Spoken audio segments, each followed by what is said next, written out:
just really proud of how we fought back and responded after, a little sloppy first half. Again, you could tell we haven't played in a couple weeks, and Missouri State is a really good team. They have a lot of pieces, and they made open shots. They rebound at a high level. We were down in the rebounding battle at halftime, and we came back and ended up winning it by 7 for the game. And these guys, the biggest key that we talked about coming into this game was we had to win the rebounding battle if we wanted to be in a position to win the basketball game. And we did that. And then I thought we did a really good job in the second half of kind of, the head of the snake is Stokes and neutralizing her.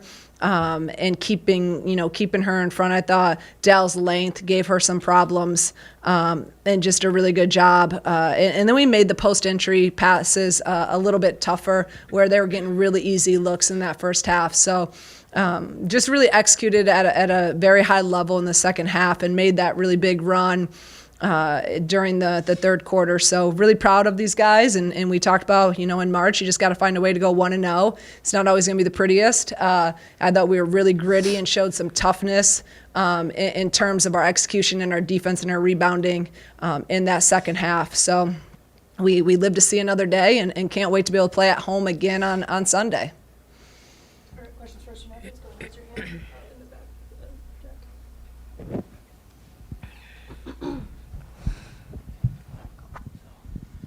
For either of you, the players, talk to me about what it means to be in this tournament, to continue to play in the postseason, just continue to get more reps together, just playoff atmosphere.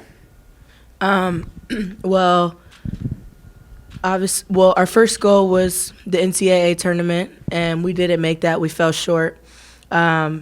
So we're just grateful, first of all, to even have the opportunity to be able to play, just because it's fun and it's what we love to do. But we know that these games, just because, they're still super hard games and it's a lot of competition. So we know we have to bring our A game. But overall, we're just really happy to be playing still and be with each other every day. And Makira, I will ask you, yesterday it was announced you'd be coming back for another year. Was that a no-brainer for you? Is that something that was kind of always in the picture heading into the season? Yeah, no-brainer. Dal, you had 10 points in the third quarter alone. What really kicked in for you in that 10 minutes? Honestly, just staying focused in my defense. Just getting a lot of energy from there and just staying poised and slowing the game down. Adalia, I know that you and Makira have a really good connection. How excited were you to hear that she's coming back for another year? Very excited. She had no choice, though. So. Adalia, 1,000 career points tonight. Did you know that happened in the moment, or was that sort of a in-between thing? I was just playing. I knew I was close, but I wasn't thinking about it, and I was just playing. And then when they told me, I was like, oh, my gosh. And they threw water on me, so it was a very exciting moment. Del, I know you hadn't scored in 2 games, so I guess, sorry to throw shade at you, but how do you stay focused and stay confident just throughout that process? And obviously it paid off today. Yeah, I just want to give all the glory to Jesus Christ because he helps me mentally and spiritually and staying focused. And I'm surrounded by a really great team with really good people. And the fact that they don't lose confidence in me helps my confidence, and I have a great coach and great teammates. So I'm just really grateful that I was just able to play today. Anything else for our student athletes? Grab you guys. Thank you. See ya.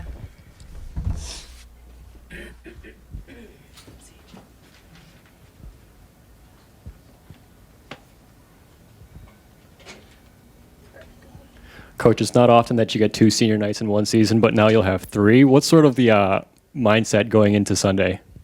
We're just, again, like I told our team after, we were disappointed when we lost to Maryland, and just there's been so many ups and downs of this season, and obviously our goal will always be to make an NCAA tournament. But I think once you get through that, and like I told them, where we're at in rebuilding this program, going to back-to-back postseasons is a really big deal. And so once, I gave them a few days off after that, and we talked about this, and I told them about all the teams that have been in, which previously the WNIT, that went to the Final Four, had good runs in this tournament. It's propelled them into next year. So we were really excited about obviously continuing to have games with this team because I think we've been playing really well as of late. So I wasn't ready for the season to be over, and they weren't ready for it to be over. So, and then to be able to host is really an exciting thing for us and hopefully for our fans. And it'll be great to be here, another, our last one. I wish we could host the next one if we won, but there's a big show in town, Bluey. So Bluey takes precedent, My son wants to go to it, so he's probably Bluey's more important. So, but no, we can't wait for Sunday and to be able to play again on our home court. You don't get to play in your home court in March very often. And we're going to talk about it with our team after the season because I don't want them to think about the future. But at some point, I want this program to be playing in March at home, but it didn't say tournament, and meaning that we're a top seed and hosting. That's the vision that I have, and someday that's going to happen. Coach, you always emphasize the importance of getting off to a good start, but this time around it was the second half that really got things going for you. What differences did you see between the first and the second half? I didn't want to think negatively coming in, but I was trying to get myself prepared that we would be a little sloppy coming out so I wouldn't freak out. We haven't played in 2 weeks to the day. We haven't played, and these guys just played a few days ago, and it's hard when you haven't played, and just that competitive nature and the speed of the game. So we came out, we were flat. We were really just our reaction time, like we just were slow on everything. So I told them at half, I said, guys, we're in a perfect position. We're only down 5.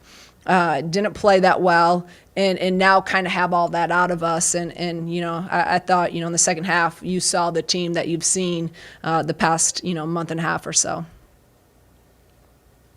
Coach, Lacey Stokes was pretty dominant over the first half. What did you see from her in the first half, and how were you able to do so good against her in the second half? Yeah, as soon as I started breaking them down and watching Missouri State, I'm like, I love this kid.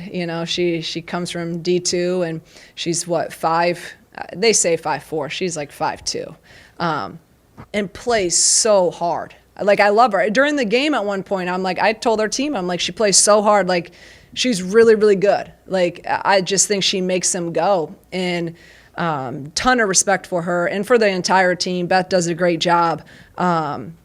But changing, and when we put Dale on her, I thought really kind of just affected her with her length and her size, and she couldn't get by her. And the key with Stokes in breaking and scouting them was if you can keep her in front, she can't set the table for anyone, and she can't get to the rim to finish. And she does an unbelievable job of probing, standing you up, and then going, and she's already low to the ground, so she's very quick. But I thought Dale, as soon as we changed that, it changed the game for us. Coach, you're going to take on Stony Brook in the next game. Do you know anything about that team? I know you know the landscape of New York basketball, given the Canisius alum. Do you know anything about them? Has the staff looked into them at all leading up to this game? Yeah, obviously our assistants, one was in charge of Stony Brook, one was in charge of James Madison, so we already have all those, games broke down, and coming in, we kind of thought James Madison may get them, but Stony Brook has been really good. I do know that. I haven't watched them at all this year. I know their head coach, but they've won a lot the past, 5 or so years. They've just been a really good basketball team, and so we're gonna have our hands full. Again, everyone in this tournament right now, there's only 32 teams playing in this tournament, and all of them, are close to being an NCAA tournament team. So we'll get, I'll start watching them. Obviously, our assistant coach has already have it done. I'll start breaking them down tonight, and we're right to it. The crowd seemed to get going. Obviously, you could see that translate to the performance on the court. Just how big of an advantage is playing on your home court, especially in a tournament and a postseason environment? It's really important. It is. No matter if it's during the season, conference games. It's so important to have that energy behind us. I thought our crowd. We didn't have a ton of numbers. We only had 1,400, which is low for us. But they were loud, and they really got into it down the stretch when we really needed them. And I thought really helped to kind of carry us and fuel us during that tough stretch. So, hopefully Sundays usually we do a lot better, so hopefully we can get a big crowd on Sunday because we need them. It's going to be really important if we want to get another win. Coach, could you talk to me a little bit about Makira's role and her impact on this team, especially in a slow start game like today? Early on, she was the one, scoring. So I tried at points to try to get her out of the game, just to give her a breather here or there. But, she was the one kind of carrying us early. So, and then the second half, everyone started kind of helping her out. But the thing about Makira, she's such a threat. So even, just her being on the floor, you got to worry about her. And obviously she's, her ability to get a shot off against anyone at any time, not many players can do that. So she's kind of the engine that makes us go. And then the second half, Dell got going, Jen got going. We got them some shots, and KB and Hobby would, get buckets here or there. So she does so much for us. And you could see that early on when we didn't have her, when she was out, with her injury. And then you could see the progression of her getting back to her old self, which has been probably the last 2 months, been playing at an elite level. Coach, what do you think you guys will be focusing on in practice these next few days to be extra prepared for Sunday? We stick to our core values of what we hang our hat on. So it's defense, it's rebounding, and it's our offensive execution and playing with pace. We're not the deepest team around, and we had multiple players that played 40 minutes or 37, 38. So tomorrow is going to be more of a mental day and a lot of film and scout and preparation for Stony Brook, and then a ton of recovery. And then we'll get a full day of practicing, going hard in terms of our normal one-day prep with this quick turnaround. I know Crush was behind the bench today. I mean, they always had some kind of creative sign or creative chant. I don't know how much of that you could hear, but I guess what do you view as the importance of that student section? I guess how does their passion translate into the team's performance? Oh, they're huge. I absolutely love Orange Crush, and I thought there was a pretty good turnout today. So it was, usually they're down at the other end, so I don't really get to hear some of the stuff they say. I kind of like having them right behind me. I looked back a couple times and just laughed at them because I'm like, that was good. And I wish I could say, some of the things they were saying. So it was great. I didn't get to see what they were writing on the little board, but those are always some interesting ones too. But Orange Crush is awesome, and hopefully they'll come back on Sunday. Free again on Sunday for students. It's free again, so they have no excuses.